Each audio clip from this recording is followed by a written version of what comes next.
La chevelure de Méduse par Zéalia Bishop. Le trajet en voiture en direction du cap Girardot m'avait fait traverser un pays que je connaissais très peu, et tandis qu'en cette fin d'après-midi on baignait dans une lumière dorée de rêve, je me rendis compte que je devais demander mon chemin si je voulais arriver à la ville avant la nuit. Je ne me souciais pas d'errer dans ces plaines basses désertes de la partie sud du Missouri après la chute du jour, car les routes étaient mauvaises et le froid de novembre assez redoutable dans un roadster découvert. De plus, des nuages noirs s'amoncelaient à l'horizon. Je regardais donc autour de moi parmi les longues ombres grises et bleues qui striaient les champs plats et brunâtres, dans l'espoir d'apercevoir quelques maisons où je pourrais m'adresser pour obtenir des renseignements. C'était un pays désert et abandonné, mais je finis par découvrir un toit dans un bouquet d'arbres, sur ma droite, près de la petite rivière, peut-être à 800 bons mètres de la route, et probablement possible à atteindre par quelques sentiers ou allées dans lesquels j'allais m'engager. En l'absence de toute habitation plus proche, je résolus de tenter ma chance et je fus heureux lorsque les buissons bordant la route laissèrent apparaître les ruines d'une voûte d'entrée en pierre sculptée recouverte de plantes grimpantes, mortes et desséchées, bouffées par les ronces, ce qui expliquait pourquoi je n'avais pas pu repérer le sentier à travers les champs lorsque j'avais tout regardé de loin. Je vis que je ne pouvais pas entrer avec la voiture. Je la rangeai donc bien soigneusement près de l'entrée, où un chêne vert touffu la protégerait en cas d'averse, et j'entrepris la longue marche qui devait me conduire à la maison. En traversant ce sentier envahi par la végétation dans la pénombre qui s'amassait, j'avais un net pressentiment, résultant probablement de l'aspect de décrépitude de l'entrée et du début de l'allée. Des sculptures, des vieux piliers de pierre, j'induisais que cet endroit avait été autrefois une propriété jouissant de la dignité de manoir, et je pouvais clairement voir que l'allée s'ennoyarquissait à l'origine de 2 rangées de tilleuls, dont quelques-uns étaient morts, tandis que les autres avaient perdu toute identité particulière, noyés qu'ils étaient dans la végétation environnante. Tandis que j'avançais péniblement, des chardons et des avoines folles s'accrochaient à mes vêtements. Je commençais à me demander si après tout cet endroit était habité. Étais-je parti dans une recherche vaine ? Je fus tenté un moment de rebrousser chemin et d'essayer une autre ferme plus loin, sur le bord de la route, lorsque la vue de la maison qui se dressait devant moi éveilla ma curiosité et stimula mon esprit d'aventure. Il y avait quelque chose de fascinant et de provoquant dans l'édifice décrépit, entouré d'arbres, qui se dressait devant moi, car il évoquait des dimensions et une élégance en faveur d'une époque disparue et un cadre beaucoup plus méridional. C'était la maison typique de plantation en bois du modèle classique au début du XIXe siècle, avec 2 étages et demi, un grand portique ionique dont les colonnes atteignaient le niveau du grenier et soutenaient un fronton triangulaire. Son état de décrépitude était très avancé et évident. L'une des grandes colonnes dégradées était tombée par terre tandis que la terrasse supérieure s'affaissait dangereusement. D'autres corps de bâtiments, d'après ce que je pouvais en juger, avaient existé à côté. En gravissant les larges degrés de pierre jusqu'au porche bas et la porte sculptée aux 4 panneaux transparents, je me sentais nettement nerveux et me préparais à allumer une cigarette. Mais j'y renonçai en voyant à quel point tout ce qui m'entourait était sec et inflammable. Sans être convaincu que la maison fût abandonnée, j'hésitais cependant à violer sa dignité sans frapper. Je tirai donc sur le marteau de fer rouillé jusqu'à ce que j'arrive à le faire bouger et frappai ensuite prudemment, mais en ayant cependant l'impression que j'allais secouer la maison et la faire tomber en ruine. Je n'obtins aucune réponse cependant. Je sollicitai une fois de plus cet engin lourd et grinçant, autant pour rompre ce silence de mauvais aloi et faire disparaître ce sentiment de solitude que pour réveiller un habitant éventuel de ces ruines. Quelque part à proximité de la rivière, j'entendis le chant mélodique d'une colombe et le bruit de l'eau courante, lui-même, semblait faiblement audible. À moitié plongé dans un rêve, je saisis le loquet antique, me mis à l'agiter et donnai finalement une nette secousse à la porte de 6 panneaux. Elle n'était pas fermée, je m'en aperçus presque aussitôt. Elle était collée. Les gonds grinçaient, mais je la poussai pour l'ouvrir et entrer en même temps dans un vaste hall obscur. Mais un moment après avoir pris cette décision, je la regrettais. Ce n'était pas qu'une légion de spectres m'ait attendu dans la pénombre du vestibule poussiéreux à l'ameublement fantomatique, mais parce que je venais d'apprendre que l'endroit n'était pas du tout désert. Il y eut un craquement dans le vaste escalier tournant et le bruit de pas hésitants qui descendaient avec lenteur. Je vis alors une haute silhouette, voûtée, se détacher un instant sur la grande baie du palier. Ma première terreur fut rapidement dissipée, et tandis que le personnage en question descendait les dernières marches, j'étais prêt à accueillir le maître de maison dont j'avais violé l'intimité. Dans la demi-obscurité, je le vis chercher une allumette. On vit une lueur. Il allumait une petite lampe à pétrole posée sur une console branlante près du pied de l'escalier. La faible lumière fit apparaître la silhouette voûtée d'un vieil homme, très grand, émacié, à la tenue en désordre, mal rasé, et ayant malgré tout le maintien et l'expression de physionomie d'un gentleman. Je n'attendis pas qu'il parle, mais commençai immédiatement à expliquer ma présence. Vous me pardonnerez d'être entré ainsi, mais comme en frappant je n'ai obtenu aucune réponse, j'ai cru que personne n'habitait ici. J'aurais voulu connaître le chemin le plus court pour aller à Cap Girardeau. Je pensais être rendu avant la nuit, mais à présent, naturellement... Je m'arrêtai. L'homme se mit à parler avec exactement les intonations cultivées auxquelles je m'attendais et un accent plein de moelleux, incontestablement du sud, comme la maison qu'il habitait. Vous devez m'excuser, plutôt, de ne pas être venu ouvrir plus rapidement quand vous avez frappé. Je vis très retiré et habituellement je n'attends pas de visite. Je vous ai pris d'abord tout simplement pour quelqu'un qui recherche des antiquités. Quand vous avez frappé de nouveau, je suis parti pour ouvrir, mais je ne suis pas très bien portant et je dois me déplacer très lentement. En raison d'une névrite de la colonne vertébrale, un cas très ennuyeux. Quant à être rendu en ville avant la nuit, c'est impossible. La route sur laquelle vous vous trouvez n'est ni la meilleure ni la plus courte. Ce que vous devez faire, c'est prendre la dernière route véritable que vous trouverez à votre gauche après avoir franchi l'entrée.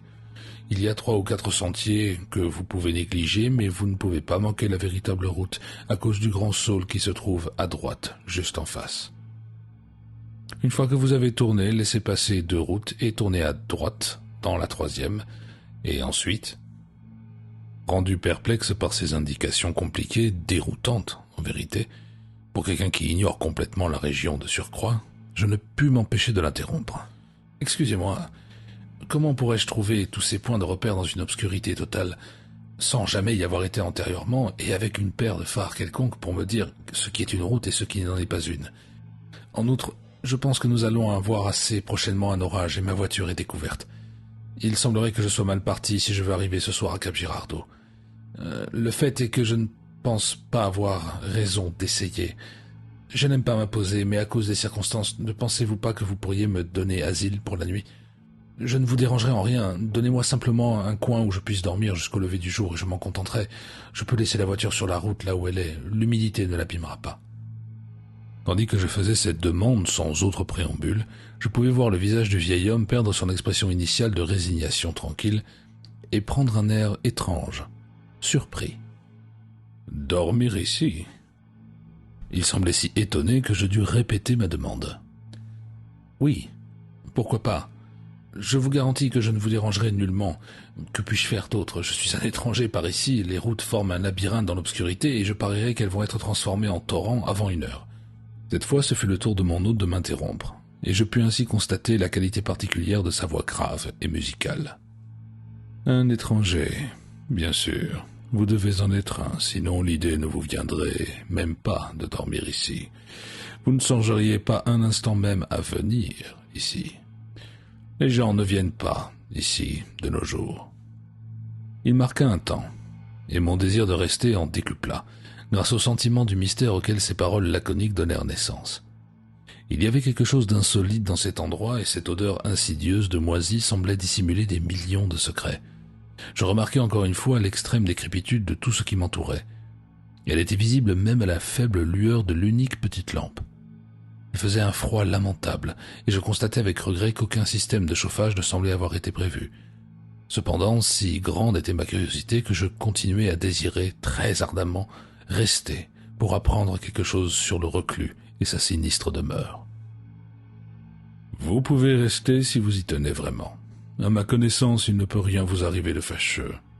D'autres prétendront que certaines influences particulièrement indésirables se font sentir ici. Quant à moi, j'y reste parce que j'y suis obligé. Ma curiosité s'en trouvait encore aiguisée. Je me préparais à prendre mon hôte au mot. Comme il m'avait fait signe de le suivre, je montais lentement derrière lui à l'étage supérieur. Il faisait très sombre à présent. Un léger clapotis à l'extérieur m'indiquait que la pluie qui menaçait était venue.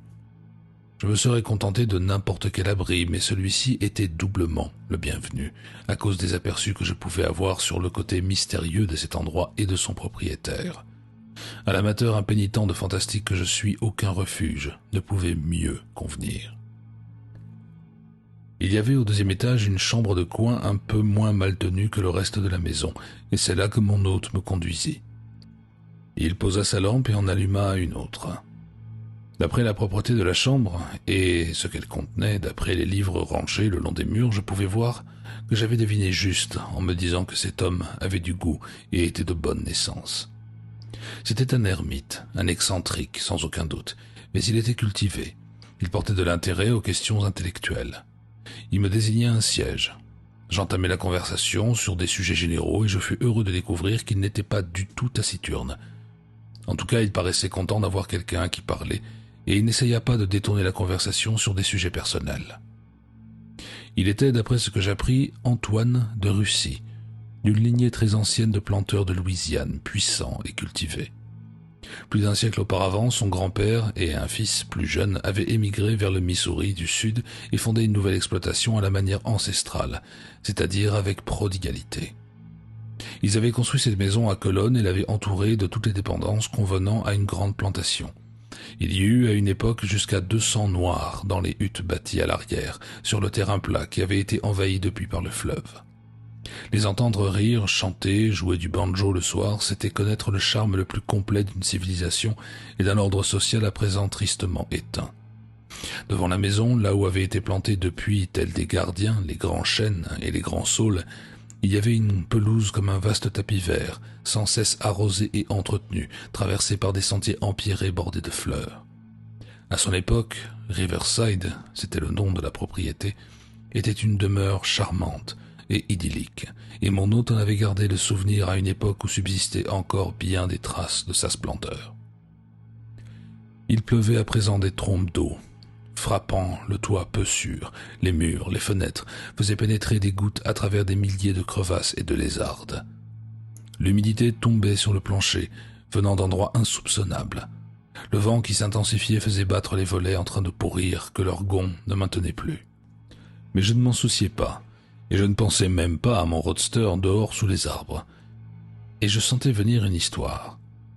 Incité aux réminiscences, mon hôte fit tout de même mine de me conduire à ma chambre, mais ne cessait de se remémorer des jours meilleurs, le temps passé. Je croyais que je n'allais pas tarder à apprendre pourquoi il vivait seul dans cet endroit antique que ses voisins croyaient plein d'influences indésirables. Sa voix était très musicale, et son récit ne tarda pas à prendre un tour qui ne me faisait courir aucun risque de m'endormir. Oui, Riverside a été construit en 1816. Mon père y est né en 1818. Il est mort jeune, si jeune que je me souviens à peine de lui. En 64, il a été tué à la guerre, 7e régiment d'infanterie de Louisiane, car il était entré dans sa vieille maison pour s'enrôler. Mon grand-père était trop vieux pour se battre. Cependant, il vécut jusqu'à l'âge de 95 ans, et il aida ma mère à m'élever. Une bonne éducation, de plus, je leur rends cet hommage. Nous avons toujours eu des traditions solides, une haute conception de l'honneur, et mon grand-père veilla à ce que je grandisse comme avaient grandi les Russie, génération après génération, depuis les croisades. Nous n'étions pas complètement ruinés, et nous avons trouvé le moyen de vivre très confortablement après la guerre. J'ai été dans un bon collège en Louisiane, et ensuite à Princeton. Plus tard, j'étais capable d'exploiter la plantation sur une base assez profitable, mais vous voyez ce que c'est devenu. Ma mère est morte quand j'avais 20 ans et mon grand-père 2 ans plus tard. Ensuite, je me suis senti assez seul. Et en 85, j'ai épousé une cousine éloignée de la Nouvelle-Orléans. Les choses auraient été différentes si elle avait vécu, mais elle est morte à la naissance de mon fils Dennis. Alors je n'eus plus que Dennis.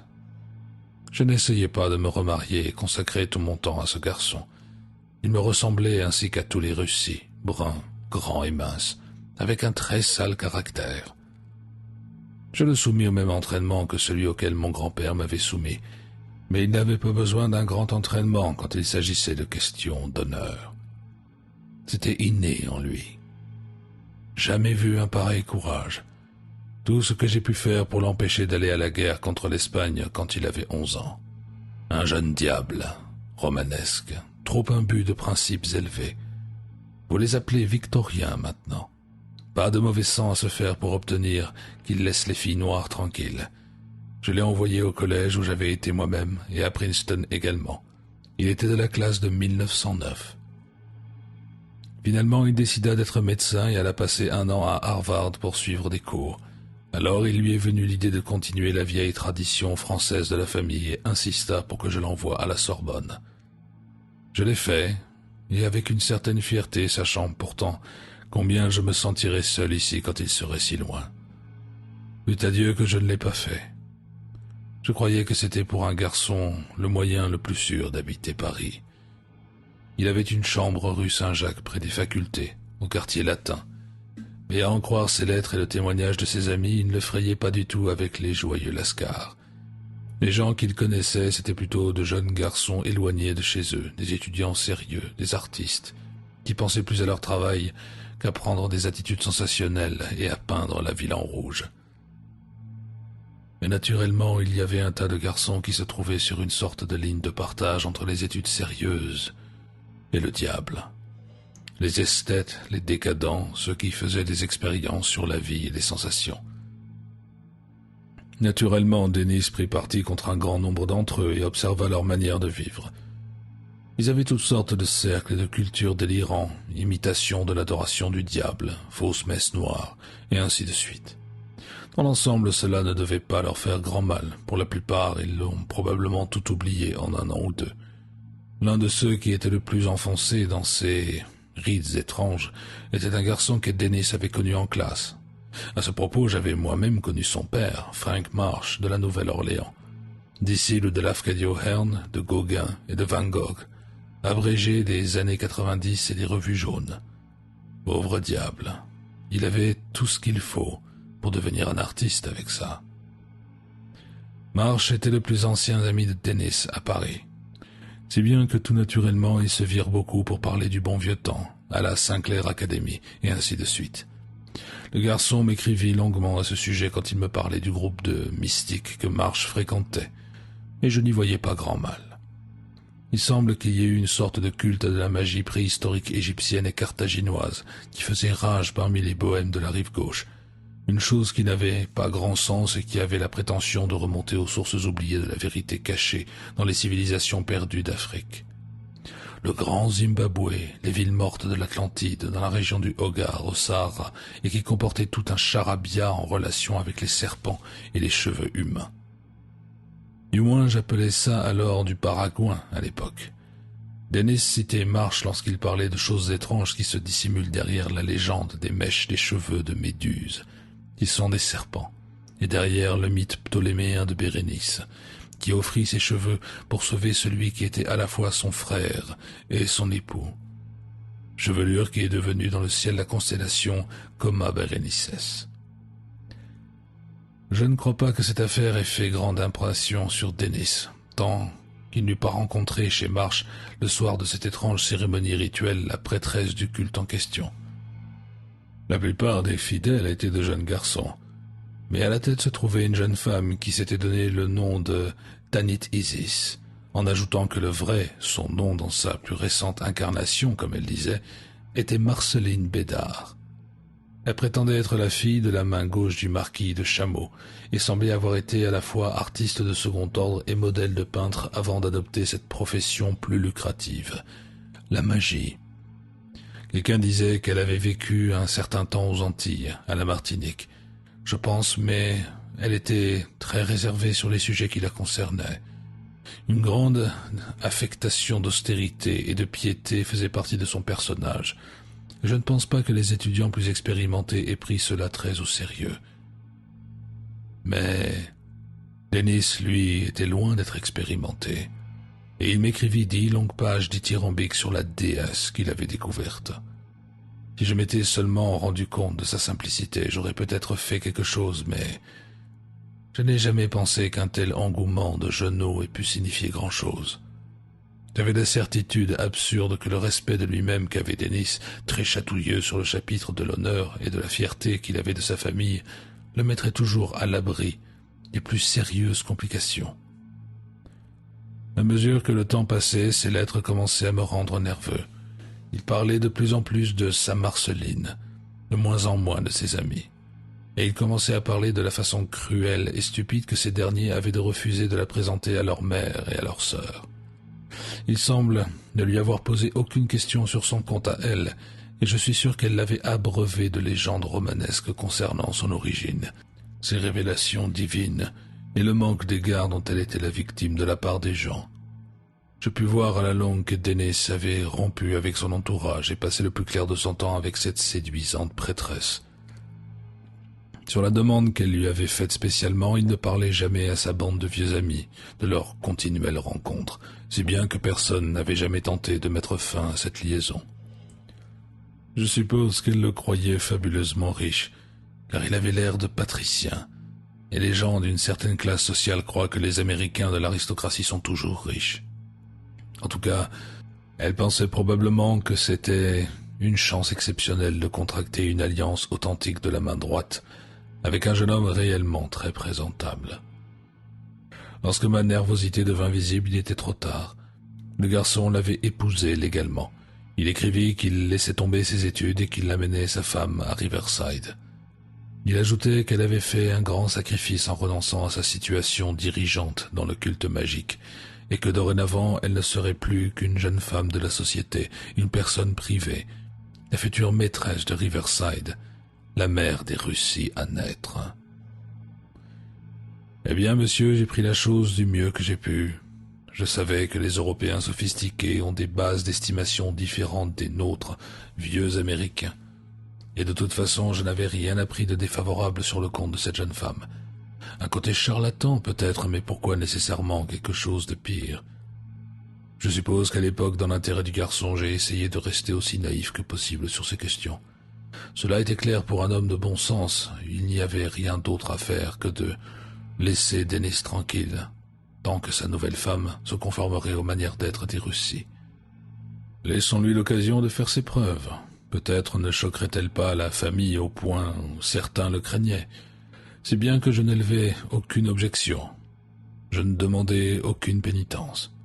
La chose était faite, et je restais disposé à accueillir le jeune homme quelle que soit celle qu'il nous amènerait. Ils arrivèrent ici 3 semaines après, le télégramme annonçant le mariage. Marceline était belle, et je voyais très bien comment le jeune homme avait pu devenir fou de cette femme. Elle avait de bonnes manières, et je crois encore aujourd'hui qu'elle devait avoir un petit peu de sang aristocratique.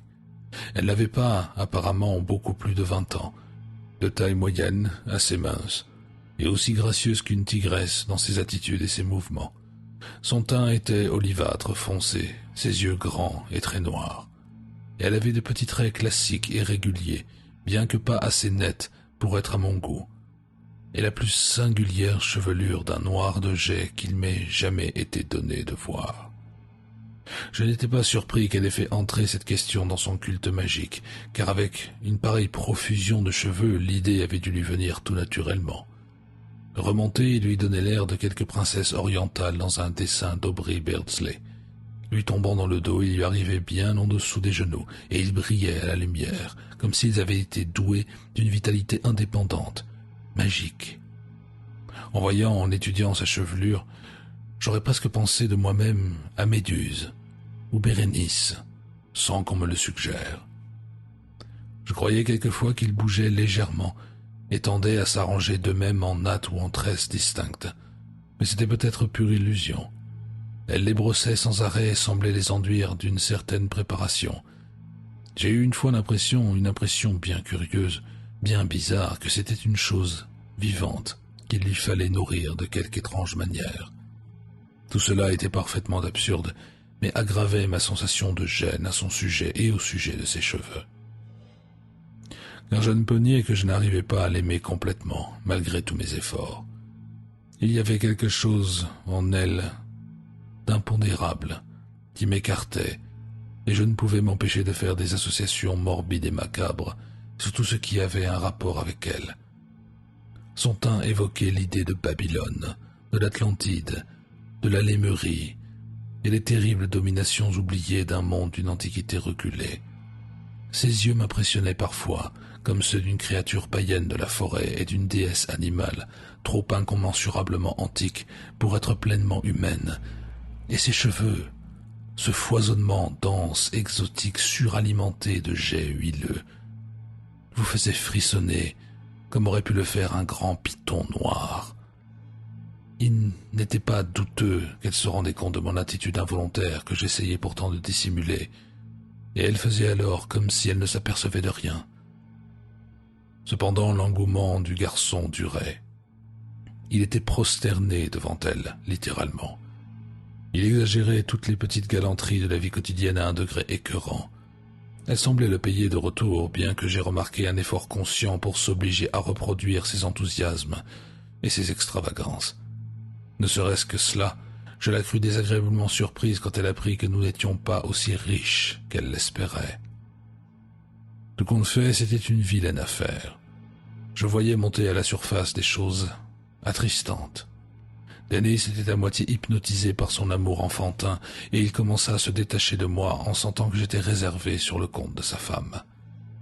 Cela évolua sur plusieurs mois et je vis que j'étais en train de perdre mon fils unique, ce garçon qui avait été le centre de toutes mes pensées et de tous mes soins depuis 25 ans. Pendant ces premiers mois, Marceline paraissait être une assez bonne épouse. Nos amis l'accueillirent sans discussion et sans poser de questions. J'étais toujours nerveux cependant à propos de ce que certains des jeunes garçons habitant Paris pouvaient écrire chez eux lorsque la nouvelle du mariage serait connue. Malgré le goût de la jeune femme pour le secret, cela ne pourrait pas se cacher éternellement. À dire vrai, Dennis avait écrit à quelques-uns de ses amis les plus intimes en stricte confidence, dès qu'il s'était installé avec elle à Riverside. Je me mis à rester de plus en plus souvent seul dans ma chambre en prenant ma mauvaise santé comme excuse. C'est à peu près vers cette époque que mon actuelle névrite de la colonne vertébrale commença à me faire souffrir.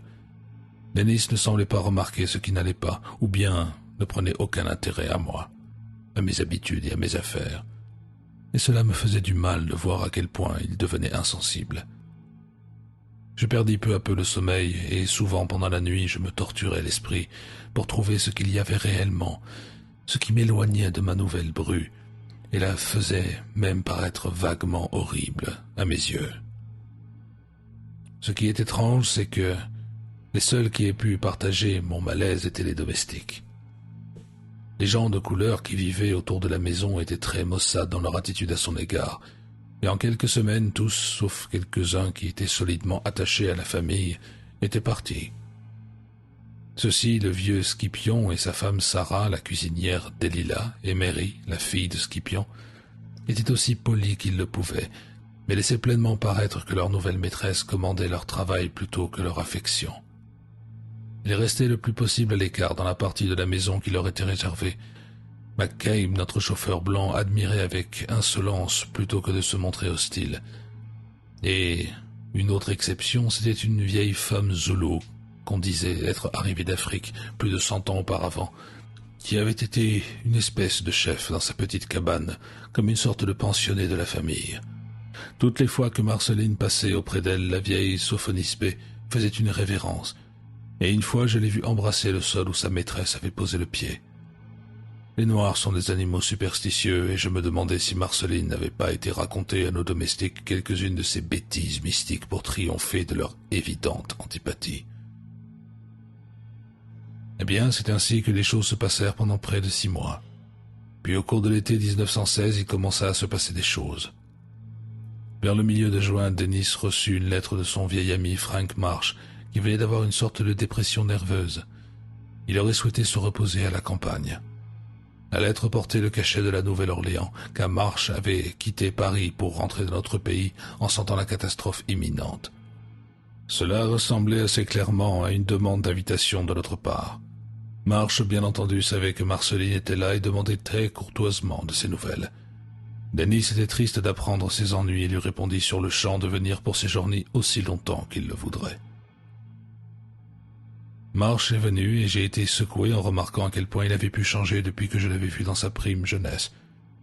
C'était un garçon petit et maigrichon, avec des yeux bleus et un menton sans forme. Et à présent, je pouvais voir les effets de la boisson, et de je ne sais quoi d'autre dans ses paupières bouffies, les pores de son nez dilatés, les rides profondes autour de la bouche. Je reconnais qu'il avait pris très au sérieux son affectation de décadence et s'était arrangé pour ressembler autant qu'il le pouvait à Rimbaud, Baudelaire ou Lautréamont. Et pourtant délicieux, extrêmement sensible à la couleur, à l'atmosphère, au nom des choses, admirablement, profondément éveillé, et avec tout l'acquis d'une expérience consciente dans des domaines obscurs de la vie et des sensations de choses devant lesquelles nous passons sans que la plupart d'entre nous soupçonnent même leur existence. J'étais heureux de sa visite car j'avais l'impression qu'elle nous aiderait à rétablir dans la maison une atmosphère normale. Et c'est le résultat qu'elle parut avoir en effet tout d'abord. Car comme je l'ai dit, Marsh était un commerce très agréable. C'était un artiste sincère et profond, comme je n'en ai pas connu d'autres, et je crois certainement que rien ne comptait pour lui sur la terre, à part la perception et l'expression de la beauté. Quand il voyait une chose d'un grand raffinement, ou bien en créait une, ses yeux se dilataient, à un tel point que les iris de couleur claire disparaissaient presque complètement, laissant deux mystérieux puits noirs dans ce visage émacié, délicat, des puits noirs ouvrant sur des mondes étranges dont aucun de nous ne pouvait rien deviner. Quand il arriva ici, cependant, il n'avait aucune chance de montrer cette tendance, car il était, comme il le dit à Denis, tout à fait fini. Il semble qu'il ait eu beaucoup de succès comme artiste bizarre tels que Fuseli, Goya, Cimé, Clark Ashton Smith. Mais il s'était soudain trouvé hors course. L'univers des choses ordinaires qui l'entourait avait cessé de détenir quoi que ce fût où il put découvrir une beauté assez intense et poignante pour réveiller ses facultés créatrices.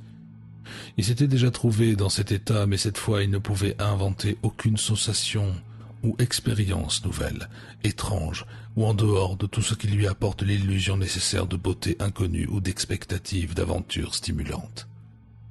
Il était d'Urtal ou des Esseintes au point le plus bas de leur curieuse orbite. À l'arrivée de Marsh, Marceline était absente. La perspective de le voir venir n'avait guère enthousiasmé la jeune femme, qui n'avait pas voulu décliner une invitation d'amis qui leur demandait à tous les deux de venir les voir à Saint-Louis. Denis était naturellement resté pour recevoir son invité et Marceline était allée seule chez des amis.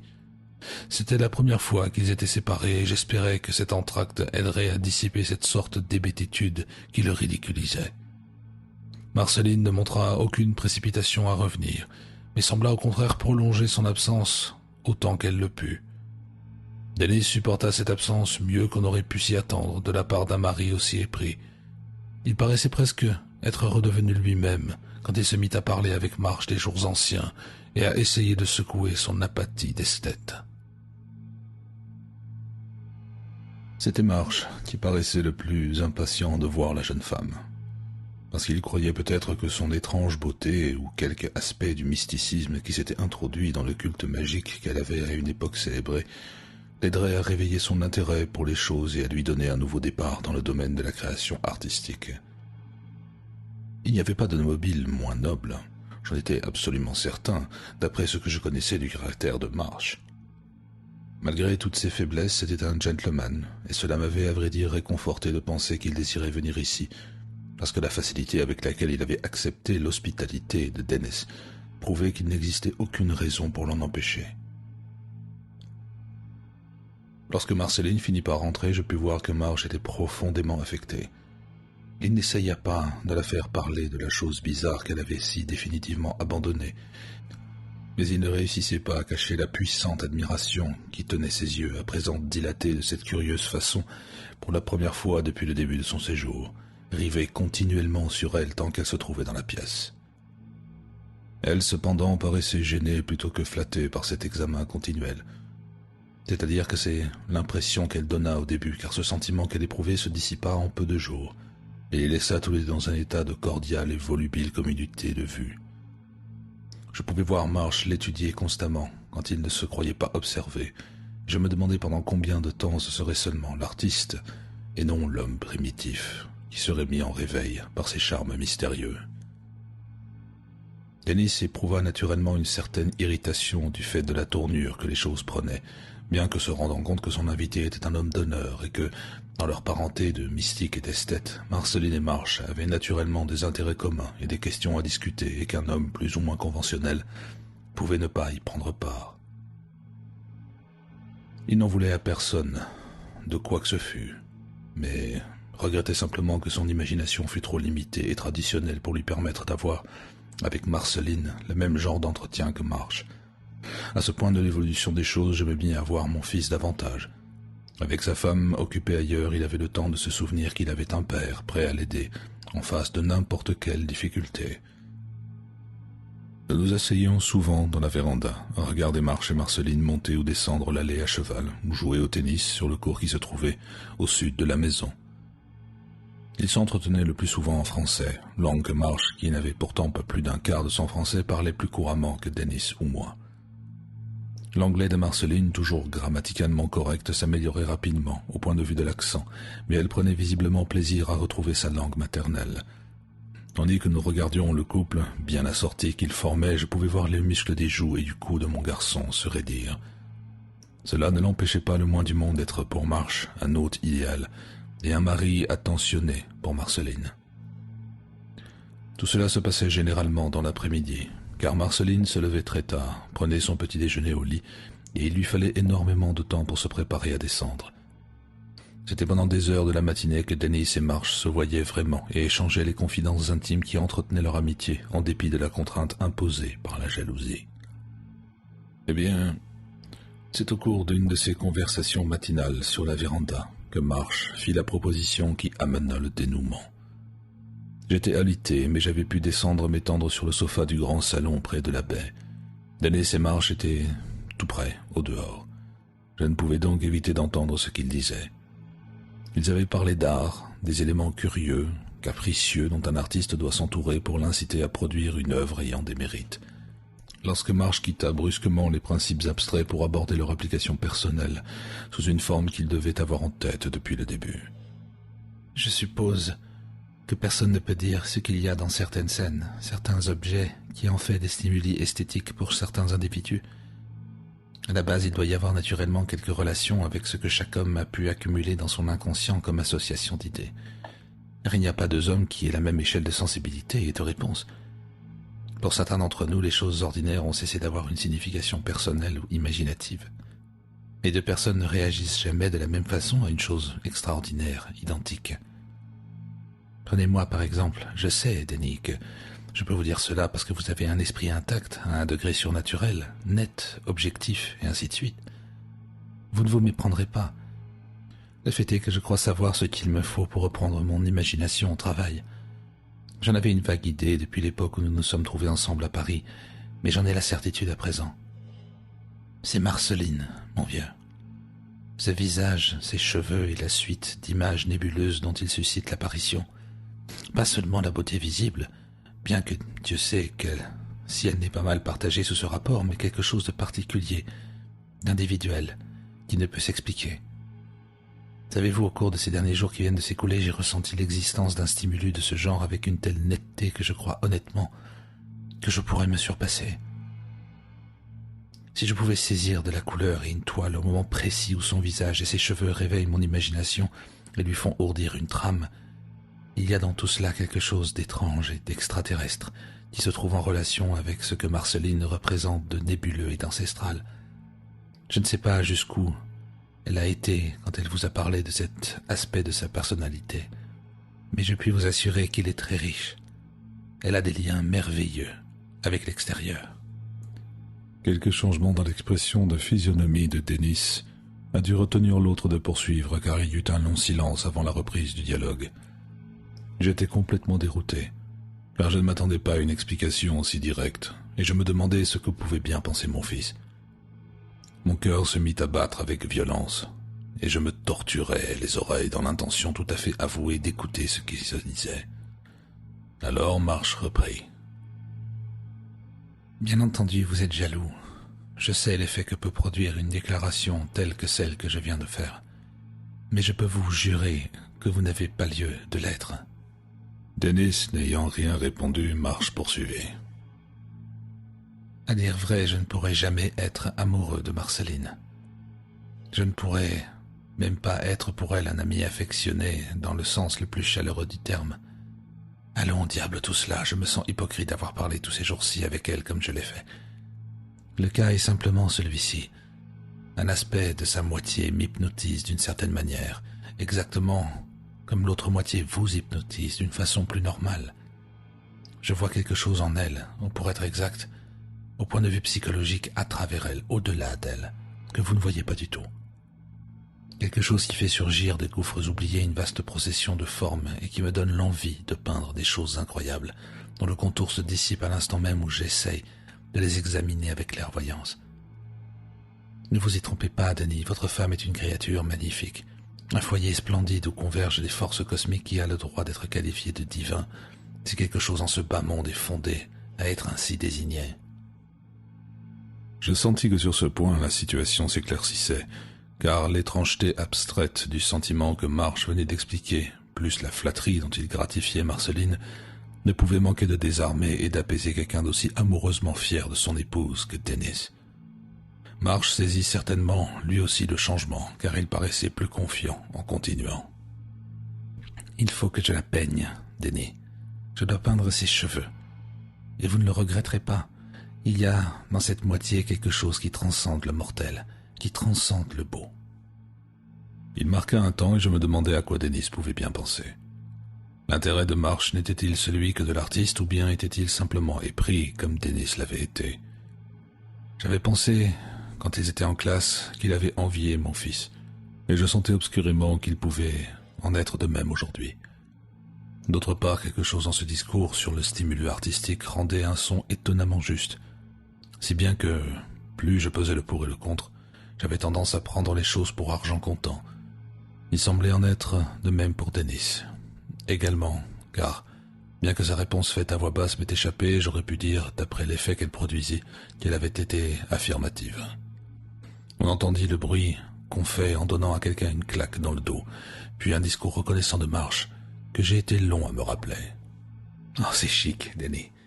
Et comme je vous l'ai dit, vous n'aurez jamais à le regretter. Dans un sens, je fais cela à moitié pour vous. Quand vous le verrez, vous serez un autre homme. Cela vous ramènera où vous étiez, cela vous réveillera et vous apportera une sorte de salut. Et vous ne pouvez pas encore voir ce que je veux dire. Rappelez-vous seulement notre vieille amitié. N'allez pas vous imaginer que je ne suis plus le même vieil oiseau. » Je me levai avec perplexité et je les vis tous les deux traverser la pelouse en se tenant le bras. Qu'avait bien pu vouloir dire Marsh par cette façon étrange et presque menaçante de le rassurer? À mesure que mes craintes se trouvaient apaisées dans une direction, elles ressurgissaient dans une autre. Quel que fût l'angle sous lequel j'envisageais les choses, cela me faisait l'effet d'être dans une assez sale histoire. Mais les choses n'en démarrèrent pas moins. Dennis fit ménager des châssis vitrés dans le toit d'une pièce du grenier et Marsh envoya chercher tout un matériel de peinture. Tout le monde était assez excité par l'aventure et pour ma part j'étais plutôt heureux de cette initiative susceptible de dissiper la tension qu'on sentait couver. Les séances de pause commencèrent bientôt. Nous les avons toutes prises très au sérieux, car d'après ce que nous pouvions voir, Marsh les considérait comme des événements artistiques de la plus haute importance. Dennis et moi-même nous circulions dans les parages de la maison comme s'il s'y était passé quelque chose de sacré. Cependant, avec Marceline, il en allait tout autrement. Je ne tardais pas à m'en apercevoir. Quelles qu'elles aient pu être les réactions de Marsh aux séances de pause, les siennes étaient péniblement évidentes. De toutes les façons possibles, elle trahissait un penchant franc et banal pour l'artiste et elle repoussait les démonstrations d'affection de Dennis toutes les fois qu'elle l'osait. Ce qui était curieux, c'est que je le remarquais plus que Dennis lui-même. J'essayais de combiner un plan pour éviter que ce garçon ne se fasse du mauvais sang tant qu'on n'avait pas pu régler la question. Il était inutile qu'il s'énerve, si l'on pouvait l'éviter. Finalement, j'ai décidé que Dennis ferait mieux de s'éloigner tant que subsisterait ce désagréable état de choses. Dans ce but, je pouvais représenter assez bien ses intérêts. Tôt ou tard, Marsh, ayant terminé son tableau, s'en irait. L'idée que je me faisais du sentiment de l'honneur chez Marsh était telle que je ne m'attendais pas à une évolution plus regrettable. Lorsque l'affaire serait terminée, que Marceline aurait oublié sa dernière toquade, il serait temps de reprendre Dennis en main. J'écrivis donc une longue lettre à mon agent commercial et financier à New York et concoctai un plan prévoyant que le garçon serait appelé là-bas pour un séjour d'une durée indéterminée. Je lui fis écrire par cet agent que nos affaires nécessitaient absolument que l'un de nous se rende dans l'Est, et bien entendu ma maladie interdisait que ce fût moi.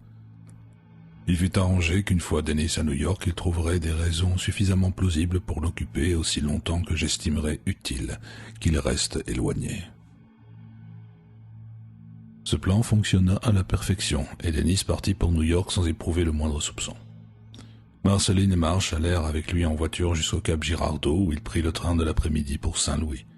Ils rentrèrent à la tombée de la nuit, et tandis que McCabe rentrait la voiture, je les entendis parler sur la véranda. Cette fois, je décidai d'écouter volontairement. Je descendis donc au grand salon et m'étendis sur le sofa, tout à côté de la baie. Tout d'abord, je ne pouvais rien entendre, puis très vite il y eut un bruit de chaises déplacées, suivi d'un bruit de respiration courte et sifflante, d'une sorte d'exclamation inarticulée et choquée de Marceline. J'entendis alors Marsh parler d'une voix contrainte, presque solennelle. « J'aurai plaisir à travailler ce soir, si vous n'êtes pas trop fatigué. » La réponse était du même ton choqué que son exclamation. Comme lui, elle parlait l'anglais. « Frank, vous ne pensez donc qu'à ça, toujours travailler. Ne pouvons-nous pas nous asseoir simplement dehors devant ce merveilleux clair de lune ?» Il répondit avec impatience. Sa voix trahissait un certain mépris qui se faisait jour sous l'enthousiasme artistique. « Clair de lune. Mon Dieu, quelle sentimentalité bon marché. Pour une personne supposée sophistiquée, vous vous raccrochez à quelques-uns des boniments les plus grossiers qui se soient jamais échappés des romans populaires. Vous avez l'art à portée de main et il faut que vous alliez penser à la lune, à moins qu'elle ne vous rappelle la danse de la rose-croix que vous faisiez la nuit à Auteuil, autour des colonnes. Tiens, avec quels yeux ronds vous arriviez à vous faire regarder par ces jobards. Mais non, je suppose que vous avez à présent laissé tomber tout cela. Plus de magie de l'Atlantide, plus de rite de la chevelure de serpent pour Madame de Russie. Je suis le seul à me rappeler les choses d'autrefois, celles qui descendaient sur les remparts de Zimbabwe en passant par les temples de Tanit. Mais je ne serai pas frustré de ce souvenir. Tout cela est contenu dans ce que je peins sur ma toile, cette chose qui va capter le merveilleux et cristalliser les secrets de 75 000 ans. Marceline l'interromput d'une voix chargée d'émotions diverses. C'est vous qui faites du sentiment bon marché à présent. Vous savez très bien qu'il vaut mieux laisser là où elles sont ces vieilles histoires. Vous auriez mieux fait de faire attention si jamais je me mettais à entonner les vieux chants rituels ou à essayer d'évoquer ce qui se cache derrière Yugot, Zimbabwe et R'lyeh. Je vous croyais plus de bon sens. Vous manquez de logique. Vous voudriez me voir m'intéresser à cette précieuse peinture que vous faites et pourtant vous ne me laissez jamais la voir. Toujours cette draperie noire. C'est moi qu'elle représente. Je ne pense pas que cela aurait une grande importance si je la voyais. Cette fois, Marsh l'interrompit. Sa voix était curieusement coupante et épuisée. Non, pas maintenant. Vous la verrez le moment venu. Vous dites que c'est vous? Oui, c'est exact, mais c'est davantage. Si vous saviez, vous ne seriez pas si impatiente. Pauvre Dennis. Mon Dieu, c'est une honte. Mon gosier se dessécha soudain. Ces paroles atteignaient le niveau de la fébrilité. Qu'est-ce que Marsh pouvait bien vouloir dire? Je vis soudain qu'il s'était arrêté, qu'il entrait seul dans la maison. J'entendis claquer la porte de devant et écouter ses pas pendant qu'il gravissait l'escalier. Dehors dans la véranda, on pouvait toujours entendre la respiration lourde et furieuse de Marceline. Je m'éloignai, le cœur malade, sentant qu'il y avait des choses graves à découvrir avant que je puisse en toute sécurité laisser Dennis rentrer. Après cette soirée, la tension dans la maison était encore pire qu'avant. Marceline avait toujours vécu de flatteries et de flagorneries. Le choc causé par ces quelques mots brusques de Marsh était plus que ne pouvait supporter son caractère. Personne ne pouvait plus vivre avec elle dans la maison, car le pauvre Dennis parti, elle donna libre cours à sa grossièreté à l'égard de tout le monde. Quand elle ne pouvait trouver personne à l'intérieur avec qui se quereller, elle allait dans la cabane de Sophos-Nibé et passait les heures à parler avec l'étrange vieille femme zoulou. Tante Sophie était la seule qui se roulait à ses pieds d'une manière assez abjecte pour lui convenir, et lorsqu'une fois j'essayai de surprendre leur conversation, j'entendis Marceline parler à voix basse de secrets antiques, de cadates inconnus, tandis que la négresse se balançait de ça, de là, dans son fauteuil, en émettant de temps à autre des sons articulés signifiant le respect et l'admiration. Mais rien ne pouvait rompre son engouement de chien fidèle pour Marsh.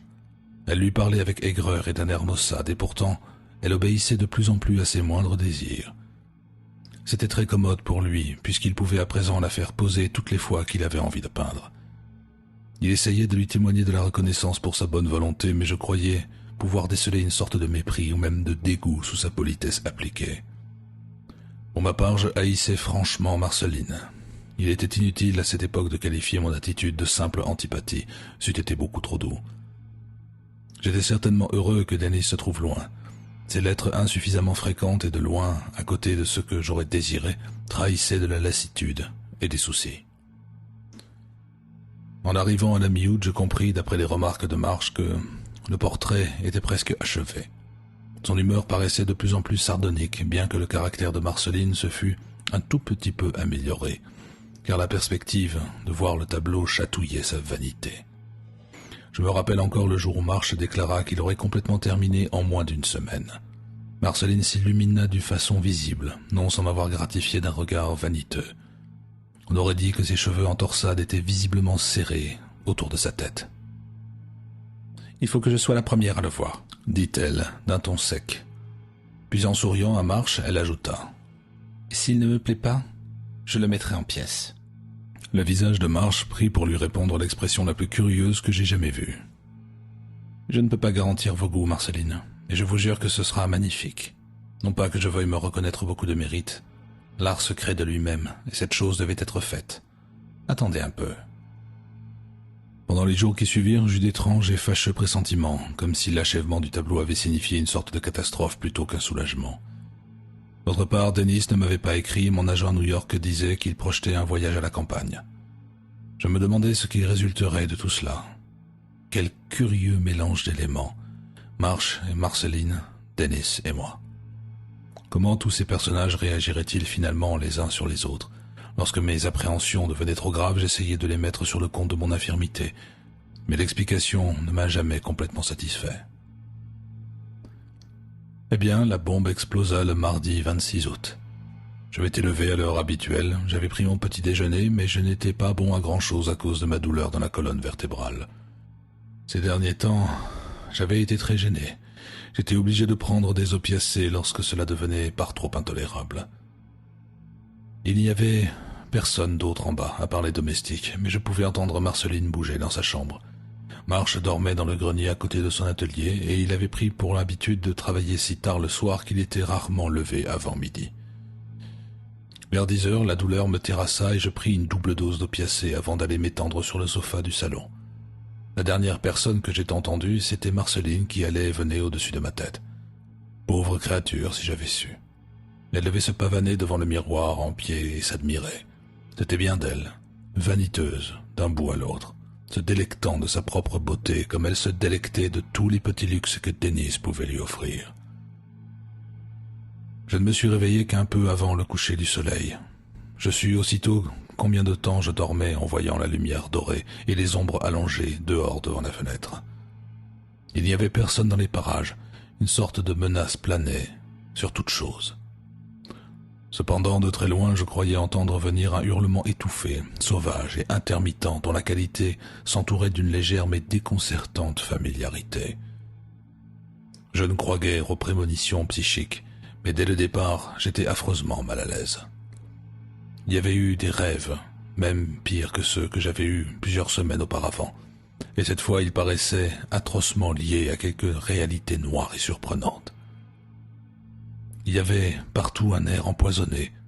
Ensuite, je me suis dit à la réflexion que certains sons avaient dû filtrer à travers mon inconscient pendant ces heures où j'avais dormi, sous l'influence de la drogue.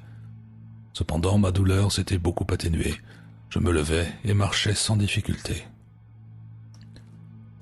Je commençais à m'apercevoir assez vite qu'il y avait quelque chose qui n'allait pas. Marche et Marceline pouvaient être allés monter à cheval, mais quelqu'un aurait dû être en train de dîner dans la cuisine. Non, il n'y avait que le silence, sauf ce vague hurlement ou gémissement lointain. Et lorsque je tirai le cordon de sonnette à l'ancienne mode pour appeler Scipion, personne ne répondit. Alors, regardant à tout hasard en l'air, je vis la tache qui s'étendait sur le plafond. Une tache rouge vif, qui devait venir du plancher de la chambre de Marceline. En un instant, j'oubliai mon dos paralysé et me précipitai à l'étage au-dessus pour découvrir le pire. Tout ce qu'il y a sous le soleil traversait mon esprit à toute vitesse, tandis que je me battais avec la porte gonflée par l'humidité de cette chambre silencieuse. Et le plus atroce de tout, c'était ce terrible sentiment d'accomplissement maléfique et de fatalité attendue. J'avais toujours su, cela me frappait, que ces horreurs sans nom étaient en train de s'amonceler, que quelque chose de profondément malfaisant avait pris pied sous mon toit, et qu'il ne pourrait en résulter que le sang et la tragédie. La porte finit par céder et j'entrai en titubant dans la grande chambre tout obscurcie par des branches des grands arbres qui poussaient devant les fenêtres. Pendant un moment, je ne pus que défaillir sous l'effet de la vague odeur maléfique qui atteignit immédiatement mes narines. Alors, tournant le bouton électrique et regardant autour de moi, j'aperçus sur le tapis jaune et bleu une atrocité sans nom. Cela était étendu la face contre le sol dans une grande mare de sang noir caillé, et au milieu de son dos nu, il y avait l'empreinte sanglante d'un pied humain chaussé. Du sang avait éclaboussé partout sur les murs, le mobilier, le sol. Mes genoux m'abandonnèrent en face de ce spectacle. Je dus me rattraper à une chaise et m'y laisser tomber. La chose avait évidemment été un être humain, bien que son identité n'ait pas été facile à établir d'emblée, puisque cela n'avait pas de vêtements et que la plus grande partie des cheveux avait été hachés et arrachés du cuir chevelu avec une brutalité sans nom. C'était d'une couleur ivoire foncé et je sus que ce devait être Marceline. L'empreinte du pied sur le dos faisait paraître la chose infernale. Je ne pouvais même pas imaginer l'étrange, répugnante tragédie qui s'était déroulée pendant que je dormais dans la pièce au-dessous. Quand je levai la main pour essuyer mon front ruisselant, je vis que du sang s'était collé à mes doigts. Je frissonnai puis me rendis compte qu'il devait provenir du bouton de la porte que le meurtrier inconnu avait refermé en s'en allant. Il avait emporté son arme, semblait-il, car aucun instrument susceptible de donner la mort n'était en vue. En étudiant le sol, je vis qu'une ligne d'empreintes gluantes comme celle qui se trouvait sur le corps conduisait de celui-ci à la porte. Il y avait une autre trace sanglante et d'un genre moins facilement explicable, une ligne continue assez large comme le chemin tracé par un immense serpent. J'en conclus d'abord que ce devait être la trace de quelque chose que le meurtrier avait traîné derrière lui.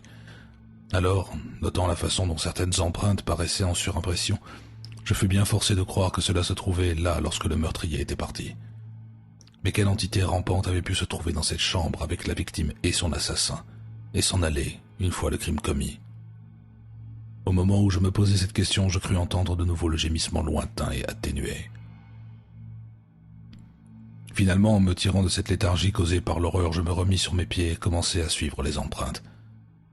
Qui était le meurtrier? Je ne pouvais même pas l'entrevoir, et je ne pouvais pas non plus essayer d'expliquer l'absence des domestiques. J'avais vaguement eu l'impression qu'il me fallait monter chez Marche dans le grenier, mais avant d'avoir vu que la traînée sanglante m'y conduisait. Était-il lui-même l'assassin? Était-il devenu fou sous l'influence de cette situation morbide, et avait-il été atteint de folie meurtrière? Dans le couloir du grenier, la traînée s'estompait, les empreintes disparaissaient en se mélangeant avec la couleur sombre du tapis. Cependant, je pouvais encore distinguer l'étrange pas unique de l'entité qui était passée la première, et cela me conduisait droit à la porte fermée de l'atelier de Marche, pour disparaître sous cette porte, à égale distance des deux montants du chambranle. Évidemment, cela avait franchi le seuil au moment où la porte était grande ouverte. Le cœur défaillant, j'essayai le bouton et trouvai la porte non fermée. Je l'ouvris et je m'arrêtai dans la lumière blafarde venant du nord pour voir quel nouveau cauchemar pouvait bien m'attendre. Il y avait certainement quelque chose d'humain sur le plancher, et je tendis la main vers le bouton pour éclairer le lustre. Mais quand la lumière se fit, je quittai des yeux le sol et cette horreur. C'était Marche, pauvre diable. Pour fixer mon regard avec frénésie et incrédulité sur la chose vivante qui se blottissait et regardait dans l'ouverture de la porte donnant sur la chambre de Marche. C'était une chose hirsute, à l'œil flamboyant, recouverte d'une croûte de sang séché et tenant à la main une machette meurtrière qui était habituellement accrochée au mur du bureau. Et en cet instant atroce, je la reconnus comme quelqu'un que je croyais à plus de 1500 kilomètres. C'était mon propre fils, Dennis, ou plutôt le débris dément qui avait été Dennis. Ma vue parut rendre une vague lueur de raison, ou au moins de mémoire, au pauvre garçon.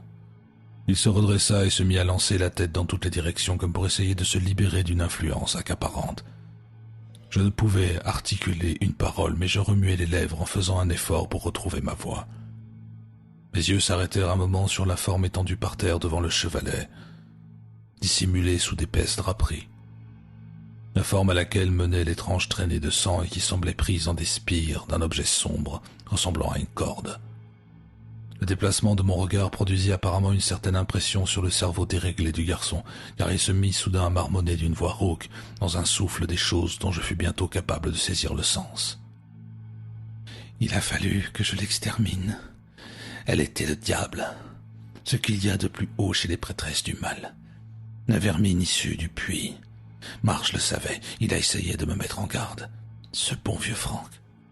Je ne l'ai pas tué, bien que prêt à le faire avant de m'en rendre compte. Mais je suis descendu là-bas et je l'ai tué. Alors cette chevelure maudite. » J'écoutais, plongé dans l'horreur. Denis s'étrangla, s'arrêta et reprit.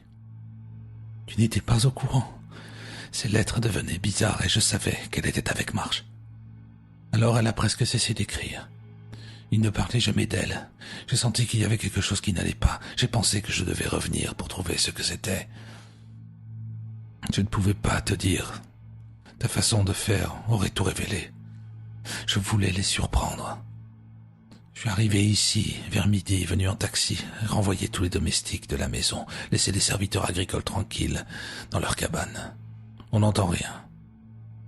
Et j'ai dit à McCabe d'aller me chercher certaines choses à Cap Girardeau et de ne revenir que le lendemain. J'ai fait prendre la vieille voiture par tous les nègres et je les ai fait conduire à Penn Village par Marie pour prendre un peu de vacances. Je leur ai dit que nous allions à une espèce de pique-nique et que nous n'avions besoin de personne pour nous servir. Je leur ai dit qu'il ferait mieux de passer la nuit avec le cousin d'oncle Scipion qui tient cette pension de famille. À présent, Denis devenait tout à fait cohérent et je faisais un grand effort pour saisir jusqu'au moindre mot. Il me semblait entendre de nouveau ce gémissement sauvage, lointain, mais pour l'instant, le récit occupait la première place. « Je t'ai vu dormir dans le salon. J'ai espéré que peut-être tu ne te réveillerais pas. Alors je suis monté silencieusement à l'étage au-dessus pour chasser Marche et cette femme. » Le garçon frissonna. Il évita de prononcer le nom de Marceline. Je vis en même temps ses yeux se dilater à l'instant même où jaillissait ce cri au loin. Cependant, rien ne devait confirmer l'impression que j'avais eue qu'il m'était familier. Elle n'était pas dans sa chambre. J'ai été dans l'atelier, la porte était fermée. J'entendais des voix à l'intérieur. Je n'ai pas frappé, j'ai simplement fait irruption et je l'ai trouvée en train de poser pour le tableau. Nue, mais avec cette chevelure diabolique ruisselant autour d'elle et faisant à Marche toutes sortes d'œillades tendres. Il avait à moitié détourné son chevalet de la porte, si bien que je ne voyais pas le tableau.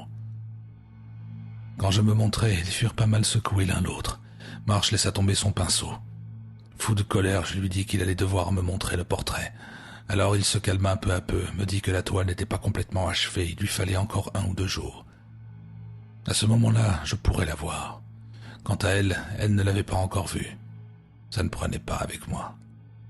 Je fis un pas, mais il laissa tomber le rideau de velours avant que j'aie pu voir. Il se serait battu pour ne pas me laisser regarder, mais quant à elle, elle s'approcha à son tour et vint se placer à côté de moi. Elle dit qu'elle devait voir. Franck s'emballa terriblement et comme j'avais tenté de toucher au rideau, il me décocha un coup de poing. Je le lui rendis avec l'impression de l'avoir mis hors de combat. Et c'est moi qui fus alors presque mis hors de combat par le hurlement que poussa cette créature. Elle avait écarté de ses mains la tenture et aperçut ce que Marche avait peint. Je pivotais sur place et la vis se ruait comme une folle hors de la pièce. Alors j'ai vu moi aussi le tableau. Quand il en arriva à ce passage, des éclairs de folie flamboyaient de nouveau dans les yeux du jeune homme. Je crus un instant qu'il allait se précipiter sur moi avec sa machette, mais après un silence, il reprit un peu possession de lui-même. « Oh Dieu, cette chose, ne la regarde jamais. Brûle-la avec les tentures qui sont autour et jette les cendres dans le fleuve. » Marche savait, il me mettait en garde, il savait ce que c'était que cette femme, cette panthère tachetée, cette gorgone, cette lamie, tout ce que tu voudras représenter en réalité. Il avait essayé de me mettre sur la piste depuis le jour où je l'avais rencontré à Paris dans son atelier, mais cela ne pouvait pas se dire avec des mots. Quand on chuchotait des horreurs sur son compte, je croyais que les gens voulaient lui faire du tort, mais ce tableau a capté le secret dans son entier, le monstrueux arrière-plan dans son ensemble. Mais Frank est un artiste. Cette œuvre est la plus grande qu'un être humain ait jamais produite depuis Rembrandt. C'est un crime de la brûler, mais ce serait un crime encore plus grand que de lui permettre d'exister, exactement comme cela aurait été un affreux péché de laisser vivre plus longtemps ce démon femelle. Dès que je l'ai vue, j'ai compris aussitôt ce qu'elle était, quel rôle elle jouait dans les secrets terrifiants qui nous viennent de Cthulhu et des anciens. Ce secret qui avait été presque balayé quand l'Atlantide a sombré, mais qui a été conservé à moitié vivant dans les traditions secrètes, les mythes allégoriques, et les fugitifs, les cultes qui se célèbrent à minuit. Elle était la chose véritable. Il n'y a aucun faux semblant. Quelle bénédiction, s'il y en avait eu un. C'était l'ombre antique, hideuse, que les philosophes n'osent jamais rappeler par son nom, la chose à laquelle il est fait allusion dans le Necronomicon, qui est symbolisé par les colosses de l'île de Pâques. Elle croyait que nous ne pourrions jamais percer le mystère, que le front des mensonges tiendrait jusqu'à ce que nous ayons vendu nos âmes immortelles. Et elle avait à moitié raison, et elle aurait fini par m'avoir. Elle se contentait d'attendre. Mais Frank, ce bon vieux Frank, elle n'en serait pas venue à bout. Il savait que tout cela signifiait, et il l'a peint. Je ne me suis pas étonné qu'elle soit partie en hurlant dès qu'elle l'a vu. Ce n'était pas fini, mais Dieu, cela suffisait. Je sus alors que je devais la tuer, faire disparaître tout ce qui avait un rapport avec elle. C'était une pourriture qu'un sang humain bien portant ne pouvait supporter. C'était quelque chose d'autre également, mais tu ne le sauras jamais si tu brûles le tableau sans le regarder. J'allais en titubant jusqu'à sa chambre armée de cette machette que j'avais trouvée ici sur le mur en laissant Frank toujours inanimé. Cependant, il respirait encore, je savais que je ne l'avais pas tué et j'en remerciais le ciel. Je l'ai trouvé devant le miroir en train de natter ses maudits cheveux. Elle s'est retournée comme une bête sauvage et s'est mise à vomir sa haine pour Marge. Le fait qu'elle ait été amoureuse de lui, je le savais, ne faisait qu'aggraver les choses. Pendant une minute, je ne pus bouger. Elle a été à deux doigts de m'hypnotiser complètement. Alors j'ai pensé au tableau et le charme a été rompu. Elle l'a lu dans mes yeux. Elle a dû aussi remarquer la machette. À part un fauve de la jungle, je n'ai jamais vu personne ressembler à cela.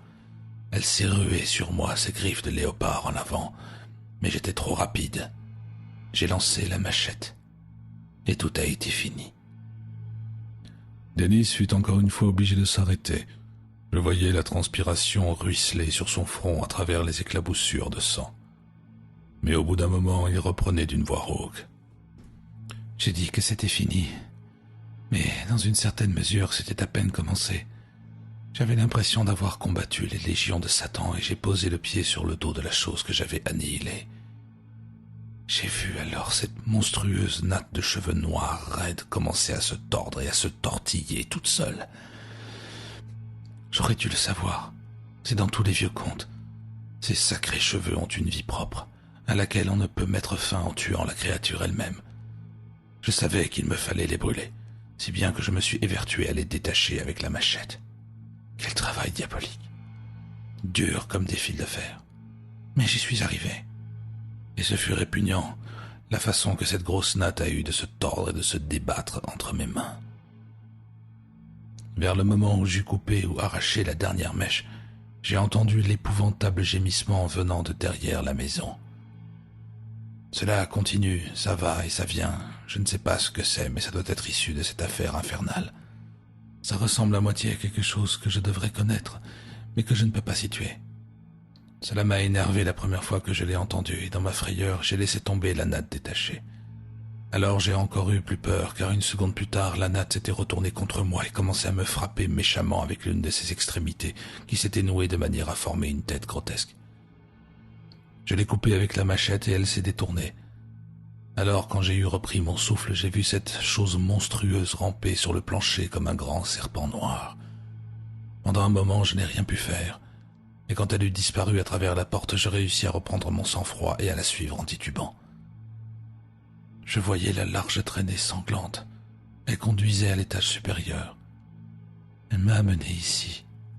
Et je veux bien être maudit si je ne l'ai vu à travers la porte frappant le pauvre Marche plongé dans la stupeur, à la façon d'un serpent à sonnette, atteint de folie furieuse, comme il m'avait frappé moi-même, puis s'enroulant autour de son corps comme l'aurait fait un python. Il avait commencé à revenir à lui, mais cet abominable serpent l'avait attrapé avant qu'il ne soit sur ses pieds. Je savais que toute la haine de cette femme était derrière lui, et je n'avais pas la force de l'arracher de là. J'essayais, mais c'était trop dur pour moi. Même la machette n'y faisait rien. Je ne pouvais la balancer convenablement sans risquer de mettre Frank en pièces. Je vis donc ces spires monstrueuses se serrer, le pauvre Frank écrasé sous mes yeux jusqu'à ce que mort s'ensuive. Et pendant tout ce temps, ce terrible hurlement étouffé continuait d'arriver de quelque part au-delà des champs.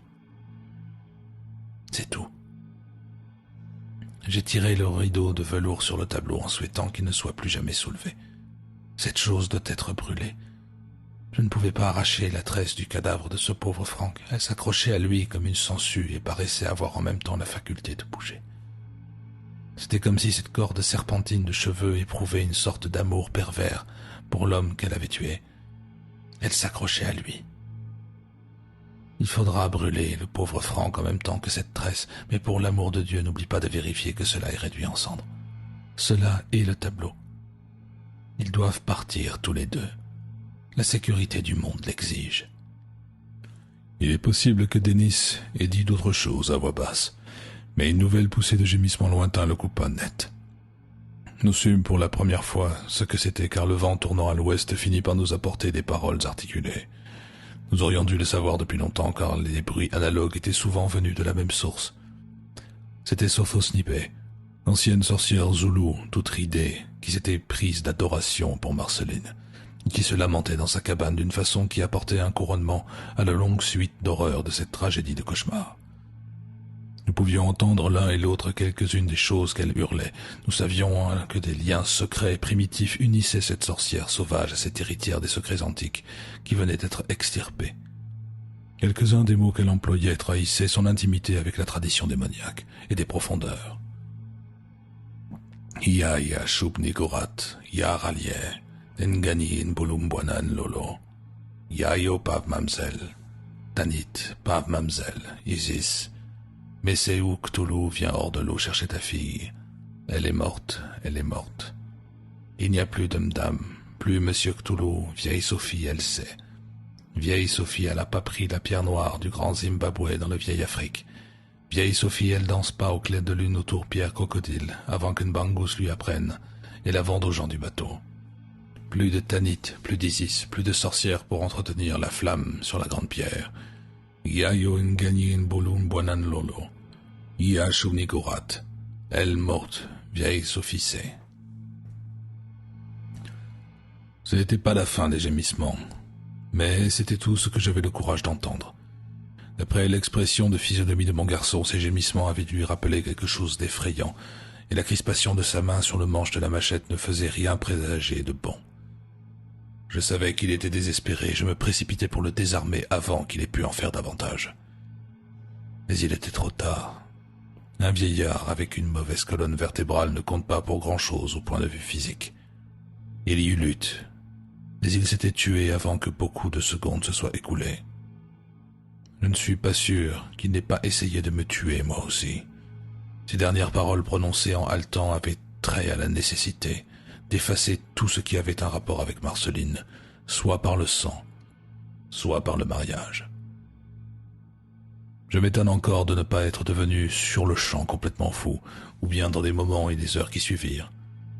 Il y avait devant moi le corps de mon garçon, le seul être humain que j'ai eu à chérir, et à 10 pieds de là, devant ce chevalet voilé, le corps de son meilleur ami, avec entouré autour de lui une tresse d'une indicible horreur. À l'étage au-dessous, il y avait le cadavre scalpé du monstre femelle sur le compte de qui j'étais à moitié prêt à ne croire n'importe quoi. J'étais trop étourdi pour analyser la probabilité de l'histoire des cheveux, et même si je ne l'avais pas été, le hurlement sinistre venant de la cabane de tante Sophie aurait suffi à calmer mes hésitations. Si j'avais été sage, j'aurais fait exactement ce que m'avait dit de faire ce pauvre Dennis. J'aurais brûlé la peinture et la tresse étreignant le corps sans manifester la moindre curiosité, mais j'étais trop secoué pour être sage. Je suppose que j'ai marmonné des choses idiotes sur le corps de mon fils. Je me rappelais ensuite que la nuit touchait à sa fin et que les domestiques seraient de retour dans la matinée. Il était évident qu'une affaire comme celle-ci ne pourrait être jamais expliquée. Je savais que je devrais dissimuler les choses et inventer une histoire. La tresse de cheveux entourant Marsh était une chose monstrueuse. Je n'osais pas y toucher, et plus je m'attardais à regarder, plus horrible était ce que je voyais. Une chose me fit sursauter. Je ne veux pas dire ce que c'était, mais elle explique partiellement le besoin qu'avaient les cheveux de Marceline d'être nourris, et elle utilisait à cette fin des huiles étranges. J'ai décidé enfin d'aller enterrer les 3 cadavres dans la cave, avec de la chaux vive, et je savais en avoir dans la réserve. Ce fut une nuit de travail infernal. Je creusais 3 tombes, celle de mon garçon très loin des 2 autres, parce que je ne voulais pas qu'il soit ni près du corps, ni des cheveux de sa femme. J'étais désolé de ne pas pouvoir détacher la tresse enroulée autour du pauvre Marsh. Ce fut un travail terrible de les descendre tous à la cave. J'utilisai les couvertures pour transporter la femme et le pauvre diable entourés de la tresse. Il me fallut alors chercher 2 tonneaux de chaux dans la réserve. Dieu doit m'avoir donné des forces, car non seulement je les ai transportés, mais j'ai rempli les 3 tombes sans anicroche. Je transformai un peu de chaux vive en lait de chaux. Je dus prendre un escabeau et mettre en état le plafond du salon qui avait été traversé par le sang, et je brûlai presque tout ce que contenait la chambre de Marceline. Je frottai le plancher, les murs et les gros meubles. Je lavai l'atelier du grenier également, la traînée et les empreintes qui y conduisaient. Et je ne cessais, pendant ce temps, d'entendre la vieille Sophie gémir au loin. Cette créature devait être possédée du diable pour pouvoir donner de la voix ainsi. Mais elle hurlait toujours d'étranges choses. C'est pourquoi les Noirs des champs n'ont pas eu peur et ne se sont pas montrés curieux cette nuit-là. Je fermai la porte de l'atelier et pris la clé dans ma chambre. Puis j'ai brûlé dans le foyer tous mes vêtements souillés. À l'aube, la maison tout entière avait repris un aspect parfaitement normal, du moins pour un œil non prévenu. Je n'avais pas osé toucher au chevalet voilé, mais je me proposais de m'en occuper par la suite. Eh bien, les domestiques sont rentrés le lendemain, et je leur ai dit que tous les jeunes gens étaient partis pour Saint-Louis. Aucun ouvrier agricole ne paraissait avoir ni vu ni entendu quoi que ce fût, et dès le lever du soleil, les gémissements de la vieille Sophos-Nibé s'étaient tus. Ensuite, elle a pris l'attitude d'un sphinx, et elle n'a jamais dit mot de ce qui s'était passé dans son cerveau de sorcière pendant la journée et la nuit précédente. Ensuite, je prétendis que Denis, Marsh et Marceline étaient retournés à Paris, et je me fis envoyer discrètement par une agence des lettres de là-bas, des lettres que j'avais préparées en contrefaisant mon écriture. On m'annonça ainsi, pendant la guerre, les morts de Marsh et de Denis, et ensuite que Marceline était entrée au couvent. Heureusement, Marsh était un orphelin, et par ses manières excentriques, il s'était aligné l'affection de ses parents qui habitaient la Louisiane. Les choses auraient pu s'arranger beaucoup mieux pour moi si j'avais été assez raisonnable pour brûler le tableau, vendre la plantation et renoncer à essayer de diriger mes affaires avec un esprit ébranlé et surmené. Vous voyez où ma folie m'a conduit. Les récoltes de plus en plus déficitaires, la main-d'œuvre qui s'en va peu à peu, la maison qui tombe en ruine et moi-même vivant en ermite, cible toute trouvée pour les douzaines d'histoires colportées dans le voisinage. Personne ne vient ici aujourd'hui après la tombée de la nuit, ou à n'importe quelle heure, quand ce n'est pas indispensable. C'est pourquoi j'ai su que vous deviez être un étranger. Et pourquoi est-ce que je reste ici ? Je ne peux pas vous en donner toutes les raisons, elles sont trop étroitement liées à des choses qui se trouvent sur l'extrême bord de la saine réalité. Il n'en aurait pas été ainsi, peut-être, si je n'avais regardé le tableau. J'aurais dû faire ce que m'avait dit mon pauvre Denis. J'avais honnêtement l'intention de le brûler quand je suis monté dans cet atelier fermé à clé une semaine après ces horreurs. Mais j'ai commencé par regarder et ça a tout changé. Non, inutile de dire ce que j'ai vu. Vous pouvez dans un certain sens voir par vous-même tout à l'heure, bien que le temps et l'humidité aient fait leur œuvre. Je ne pense pas que cela puisse vous faire du tort si vous y jetez un coup d'œil. Mais pour moi, c'était différent. Je savais trop ce que tout cela signifiait. Denis avait raison. C'était le plus grand triomphe de l'art humain, depuis Rembrandt, bien que le tableau soit resté inachevé. J'ai saisi cela dès le début, et je sus que le pauvre Marsh avait justifié là la philosophie décadente. Il était à la peinture ce que Baudelaire a été pour la poésie, et Marceline était la clé qui a permis de libérer son génie intime. Quand j'ai écarté les tentures, la chose m'a presque frappé de stupeur, avant que j'aie compris moi-même à moitié ce que représentait l'ensemble. Vous savez, ce n'est un portrait que partiellement. Marsh disait assez vrai quand il laissait entendre qu'il ne peignait pas seulement Marceline, mais en même temps ce qu'il voyait à travers et au-delà d'elle. Naturellement, elle s'y trouvait, elle était la clé du tableau, dans un certain sens. Mais son personnage ne constituait qu'un point dans une vaste composition. Elle était nue, à l'exception de ce hideux réseau de cheveux enroulés autour d'elle. Elle était à moitié assise, à moitié étendue sur une sorte de banc ou de divan, sculpté de motifs étrangers à toute tradition décorative connue. Elle avait à la main une coupe d'une forme monstrueuse d'où s'écoulait un liquide dont la couleur était telle que je n'ai pas réussi jusqu'à présent à le situer ou à le qualifier. Le personnage et le divan se trouvaient au premier plan, à gauche du décor le plus étrange que j'ai jamais vu de ma vie. Je pense que cela voulait suggérer que ce décor dans son ensemble était une sorte d'émanation de l'esprit de cette femme. Cependant, cela suggérait aussi quelque chose d'exactement opposé. Cela aurait été une image maléfique ou une hallucination déclenchée par le décor lui-même. Je ne peux pas vous dire à présent si c'est un extérieur ou un intérieur, si ces infernales voûtes cyclopéennes sont vues du dehors ou du dedans, s'il y a vraiment de la pierre sculptée ou seulement un foisonnement de fongosité morbide. La géométrie de l'ensemble est absolument folle. On aperçoit les angles aigus et obtus complètement confondus. Les formes de cauchemars qui flottent tout autour dans cette pénombre perpétuelle et démoniaque. Ces horreurs outrageantes qui restent tapies et qui guettent, qui tiennent un sabbat de sorcière avec cette femme comme grande prêtresse. Les choses noires et velues qui ne sont pas tout à fait des boucs. La bête à tête de crocodile avec 3 pattes et une rangée de dorsales de tentacules. Et les aégipans au nez aplati qui dansent suivant une figure que connaissaient les prêtres d'Égypte et qu'ils qualifiaient de maudite. Cependant, la scène ne se passait pas en Égypte, mais derrière l'Égypte, derrière même l'Atlantide, derrière la fabuleuse Mu et la Lémurie à laquelle on ne faisait allusion dans les mythes qu'à voix basse.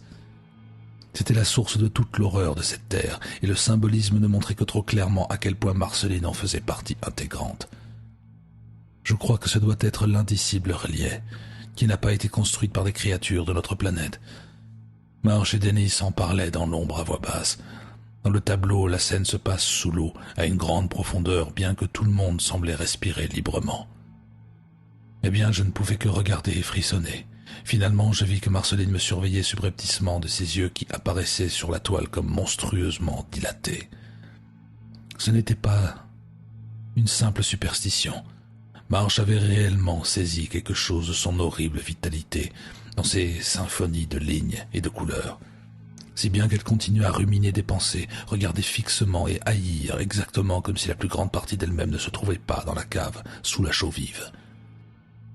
Et c'était pire que tout lorsque certaines de ces mèches de cheveux serpentines nées d'hécates se mettaient à se détacher de la surface et à s'avancer à tâtons à travers la pièce dans ma direction. C'est alors que je connus la dernière et définitive horreur, que je compris que j'étais à jamais un gardien et un prisonnier. Elle était la chose d'où étaient sorties les premières légendes obscures de Méduse et des Gorgones, et quelque chose dans ma volonté ébranlée avait été saisi et pétrifié. Jamais plus je ne serais à l'abri de ces mèches serpentines qui s'avançaient en ondulant, les mèches du tableau et celles qui dormaient sous la chaux à côté des tonneaux de vin. Trop tard, je me rappelais les histoires sur le caractère soi-disant indestructible, même après des siècles d'inhumation des cheveux des morts. Depuis, ma vie n'a plus été qu'horreur et esclavage. La peur de ce qui sommeille dans la cave me guettait toujours.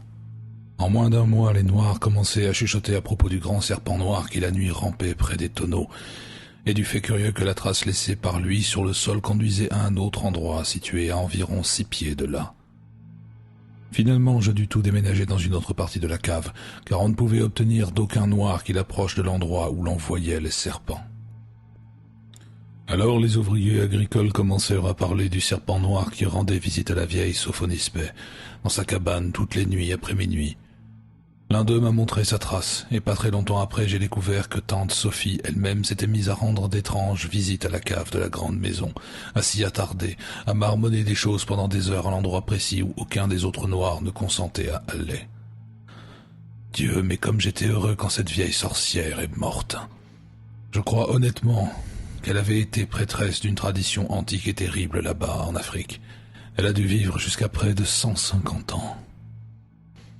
Quelquefois la nuit, je crois entendre une chose glisser dans la maison. Il y a un drôle de bruit dans l'escalier, là où les planches ne tiennent plus très bien.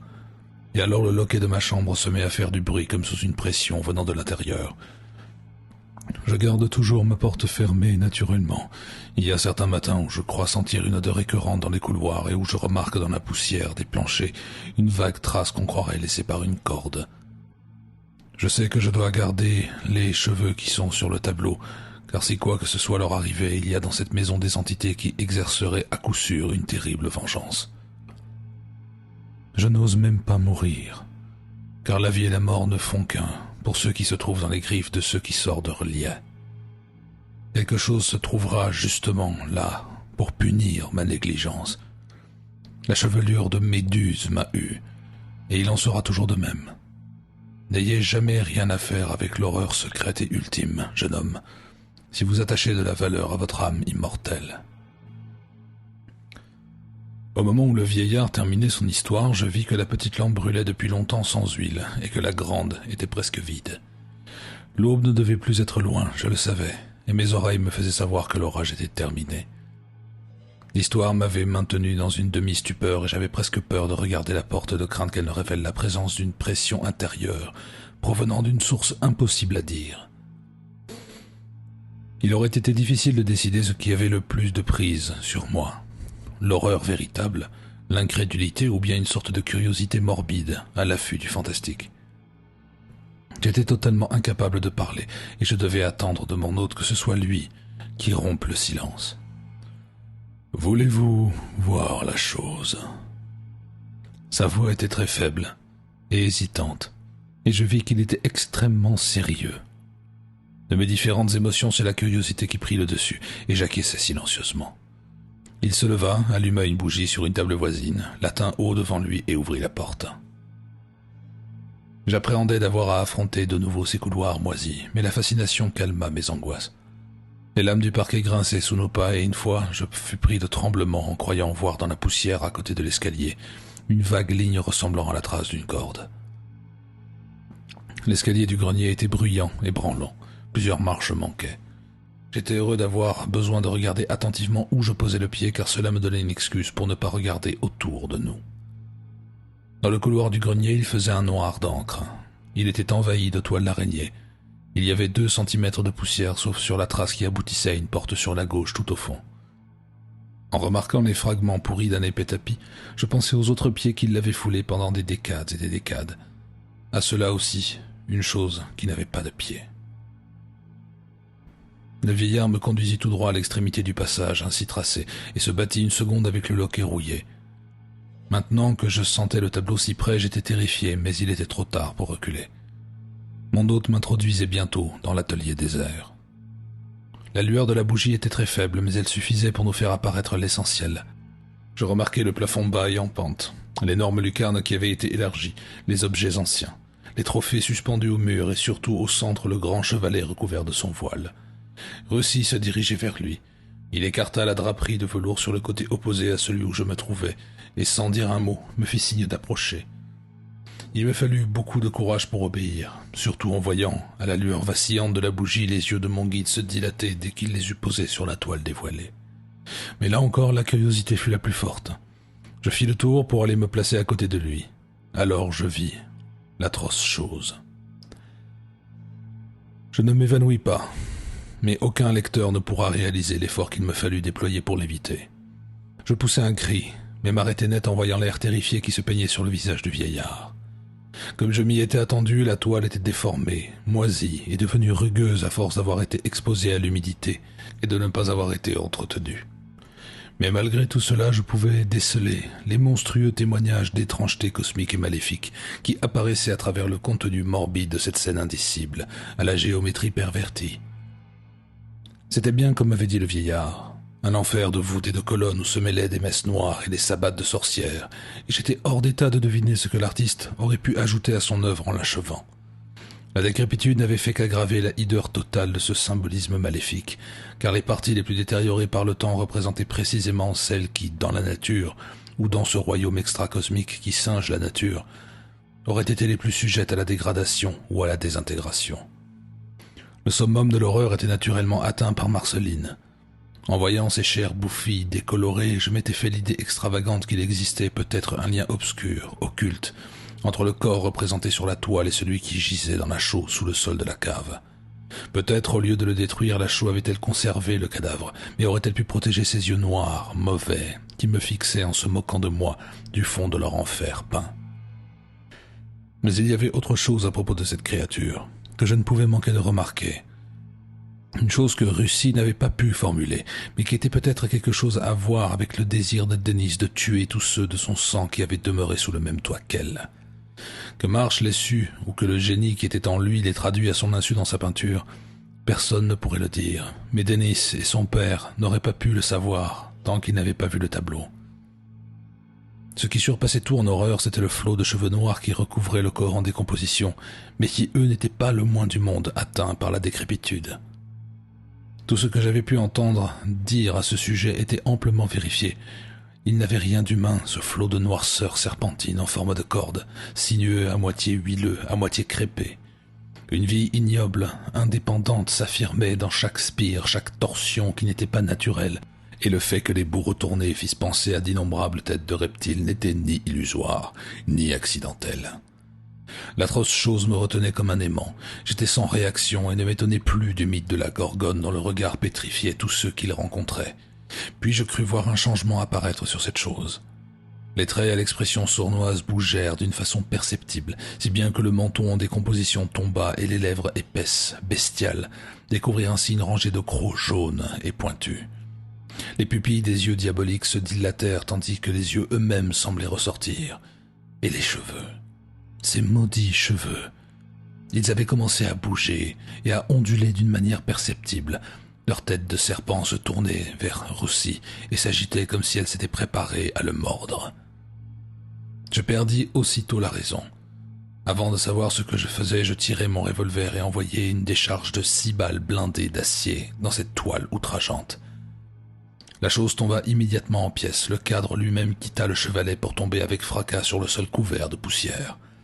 Mais cette horreur étant ainsi anéantie, une autre se présentait à moi dans la personne de Russie, dont les hurlements affolés en voyant le tableau disparaître étaient aussi terribles que ce tableau lui-même.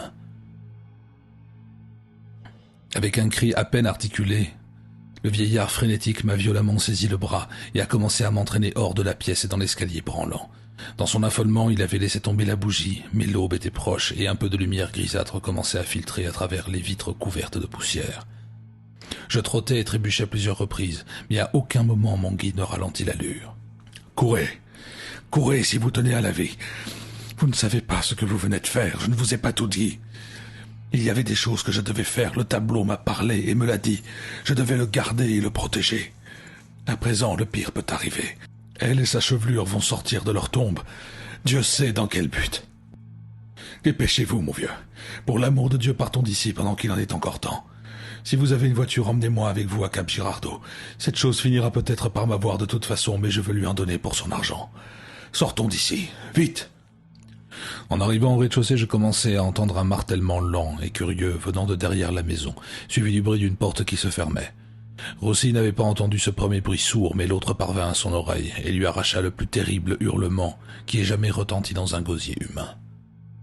À ce moment-là, j'étais en train de me battre désespérément contre le loquet rouillé et les gonds affaissés de la grande porte de devant, avec presque autant de frénésie que mon hôte. Maintenant que j'entendais les pas lents et pesants qui approchaient des pièces inconnues situées sur le derrière de ce manoir maudit. La pluie nocturne avait fait congeler les planches de chêne et la lourde porte collée résistait avec encore plus de vigueur que la veille au soir, quand j'avais forcé l'entrée. Quelque part, une planche craqua sous le pied de celui qui marchait, quel qu'il fût, et ce bruit sembla faire disparaître le dernier vestige de raison qui pouvait subsister chez ce malheureux vieillard. Avec un rugissement de taureau furieux, il me lâcha et fit un plongeon vers la droite, à travers la porte ouverte d'une pièce qui me paraissait être un salon. Une seconde après, au moment précis où je réussis à ouvrir la porte du devant et m'échapper moi-même, j'entendis un bruit de verre brisé, et je compris qu'il avait sauté par la fenêtre. Au moment où je bondissais hors du porche affaissé pour entamer ma course folle dans la longue allée envahie d'herbes folles, je crus percevoir un bruit sourd de pas décidés qui ne me suivait pas, mais qui continuait lourdement et qui franchissait la porte du salon en toile d'araignée. En plongeant imprudemment à travers les herbes et les bruyères de cette allée abandonnée, je ne regardai derrière moi que 2 fois. Je dépassai les tilleuls en train de mourir et les chênes nains grotesques dans la pâleur grise d'une aube nuageuse de novembre. La première fois que je regardai, ce fut lorsque cette odeur âcre parvint à mes narines. Je me dis alors que la bougie de Russie avait dû tomber par terre dans l'atelier du grenier. Et à ce moment-là, j'étais en sécurité près de la route, en un point élevé d'où le toit de la maison déjà éloigné était clairement visible au-dessus des arbres qui l'entouraient, et exactement comme je m'y attendais, d'épais nuages de fumée s'élevaient en tourbillons des lucarnes du grenier et montaient vers le ciel plombé. Je remercie les pouvoirs de la création de ce qu'une malédiction immémoriale soit sur le point d'être balayée par le feu et effacée de la surface du globe. Mais un instant après, ce fut mon second regard en arrière qui me permit de voir deux autres choses. Des choses qui détruisirent pour sa plus grande part le soulagement que j'avais éprouvé et qui me donnèrent un choc suprême dont je ne me remettrai jamais. J'ai dit que je me trouvais en un point élevé de l'allée et que de là on voyait une grande partie de la plantation située derrière moi. Ce panorama comprenait non seulement la maison et ses arbres, mais une partie du terrain plat situé sur le bord du fleuve, abandonné et partiellement submergé à plusieurs virages de l'allée envahie par les herbes que je m'étais tellement pressé de franchir. Dans ces derniers endroits, je voyais à présent des choses ou des présomptions de choses dont je souhaitais ardemment pouvoir nier l'existence. C'était un cri lointain et étouffé qui m'avait fait me retourner à nouveau, et ce faisant, je vis la trace d'un mouvement sur la plaine gris sombre marécageuse située derrière la maison. À cette distance, les silhouettes humaines sont très petites, et je pensais cependant que ce mouvement mettait en jeu des personnages, un poursuivant et un fugitif. J'ai même cru voir la silhouette habillée de sombre se trouvant en tête rattrapée et saisie par la silhouette nue et chauve, placée en deuxième position, rejointe, saisie et traînée avec violence dans la direction de la maison maintenant en flammes. Mais je ne pus assister à la suite car un spectacle plus rapproché s'imposa immédiatement à mon attention, comme un mouvement au sein des broussailles, en un point qui se trouvait à quelque distance en arrière le long de l'allée déserte. À ne pas m'y tromper, les herbes, les buissons et les bruyères se balançaient comme aucun vent n'aurait pu les faire se balancer. Ils se balançaient comme si lancé à ma poursuite un gros serpent rapide s'était tortillé sur le sol dans un but déterminé. C'était tout ce que je pouvais supporter. Je suis parti comme un fou vers la porte, indifférent aux déchirures de mes vêtements et aux égratignures sanglantes sur ma peau, et j'ai sauté dans le roadster, rangé sous le grand chêne vert. Il faisait peine à voir, crotté, inondé par la pluie, mais la mécanique était indemne, et je n'eus aucune difficulté à mettre en marche. Je partis à l'aveuglette dans la direction vers laquelle il était tourné. Je n'avais rien d'autre en tête que de sortir au plus tôt de cette terrifiante région de cauchemars et de démons malfaisants, de me trouver ailleurs aussi vite que possible, et d'aller aussi loin que le permettrait ma réserve d'essence. À 3 ou 4 miles, un fermier me héla, un brave type, à la voix traînante, entre deux âges, et d'une grande intelligence naturelle. Je fus heureux de ralentir et de lui demander des renseignements, malgré l'étrange aspect que je savais avoir. L'homme m'indiqua de bonne grâce le chemin de Cap Girardeau, et me demanda d'où je venais à une heure aussi matinale et dans un tel état. Pensant qu'il valait mieux en dire le moins possible, je lui dis simplement que j'avais été surpris par la pluie de la nuit, et que je m'étais réfugié dans une ferme voisine, et qu'ensuite, en essayant de retrouver ma voiture, je m'étais égaré dans les fourrés. « Dans une ferme, hein ? Je me demande bien chez qui c'était, y a rien de ce côté qui me Ferris en face de Berkers Creek, et c'est tout à 20 miles à la ronde. » J'eus un sursaut, et me demandai quel nouveau mystère ceci faisait présager. Puis je demandai à celui qui me renseignait s'il avait vu la grande maison de plantation en ruine dont l'ancienne grille borde la route pas loin d'ici. « Drôle que vous vous souveniez de ça, étranger. Mais cette maison n'est plus là aujourd'hui, elle a brûlé il y a 5 ou 6 ans, et on a bien raconté quelques drôles d'histoires à ce propos. » Je frissonnais. « Vous voulez dire Riverside, la maison du vieux Russie? C'était curieux d'y aller il y a 15 ou 20 ans. Le fils du vieux a épousé une fille d'ailleurs et quelques gens ont trouvé que c'était une sacrée drôle de garce. Ils aimaient pas les airs qu'elle prenait. Alors elle et le gars, ils sont partis tout d'un coup plus tard et le vieux a dit qu'ils avaient été tués pendant la guerre. Et il y a certains noirs laissé entendre de drôles de choses. Le bruit a couru dernièrement que le vieux était tombé amoureux de la fille et qu'il l'avait tuée et le garçon avec. Cet endroit était, ça c'est sûr, hanté par un serpent noir. Que ça veuille dire ce que ça peut. Alors, il y a 5 ou 6 ans, le vieux a disparu et la maison a brûlé. Certains disent qu'il a brûlé avec la maison. C'était un matin après une grosse nuit de pluie, juste comme aujourd'hui, quand des tas de gars ont entendu un terrible hurlement de l'autre côté des champs. C'était la voix du vieux Russie. Quand ils se sont arrêtés pour regarder, ils ont vu la maison s'en aller à fumer comme un clin d'œil. La maison était entièrement comme de l'amadou, pluie ou pas. Personne n'a jamais revu le vieux, mais de temps en temps on dit que le fantôme de ce gros serpent noir rampe aux alentours. Qu'est-ce que vous comprendriez à ça, de toute façon? Vous aviez l'air de connaître l'endroit. N'avez-vous jamais entendu parler de Russie? Qu'est-ce que vous croyez qu'il y avait de normal chez cette fille et que le jeune Denis a épousé? Elle faisait frissonner tout le monde en quelque sorte. Elle semait la haine. Et vous n'auriez pas su dire pourquoi. J'essayais de réfléchir, mais c'était pour le moment au-dessus de mes forces. La maison avait brûlé des années auparavant. Alors où avais-je passé la nuit? Et dans quelles conditions? Et pourquoi savais-je ce que je savais de ces histoires? Et pendant que je pensais à tout cela, je vis un cheveu sur la manche de ma veste. Le cheveu court et gris d'un homme âgé. À la fin, j'ai continué ma route sans rien dire, mais j'ai insinué que les racontars faisaient du tort à ce pauvre vieux planteur qui avait tellement souffert. Je dis bien clairement, comme si j'avais parlé d'après des rapports authentiques recueillis auprès d'amis, que s'il y avait quelqu'un à blâmer pour les ennuis survenus à Riverside, c'était la femme, Marceline. Elle n'était pas faite pour les mœurs du Missouri, dis-je, et c'était dommage que Dennis l'ait épousée. Je n'en dis pas davantage car j'avais l'impression que les Russis, avec leur orgueil, leur culte de l'honneur, leur susceptibilité chatouilleuse, n'auraient pas aimé que je m'étende davantage. Ils en avaient assez supporté, Dieu sait, sans que le voisinage risque de deviner quel démon sorti des enfers, quelle gorgone issue des horreurs des temps très anciens, était venu souiller leur nom, resté sans tache depuis des siècles.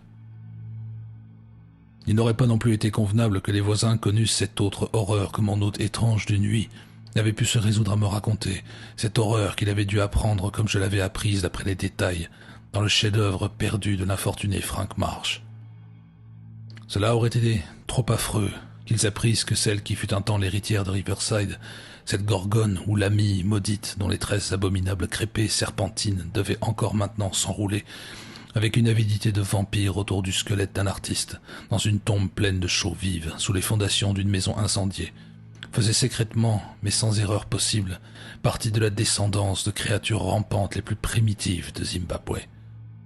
Rien d'étonnant à ce qu'elle eût des liens avec Sophosnipe, la vieille sorcière, car dans une proportion, il est vrai, trompeusement faible, Marceline était une créature répugnante, bestiale, et ses ancêtres étaient venus d'Afrique.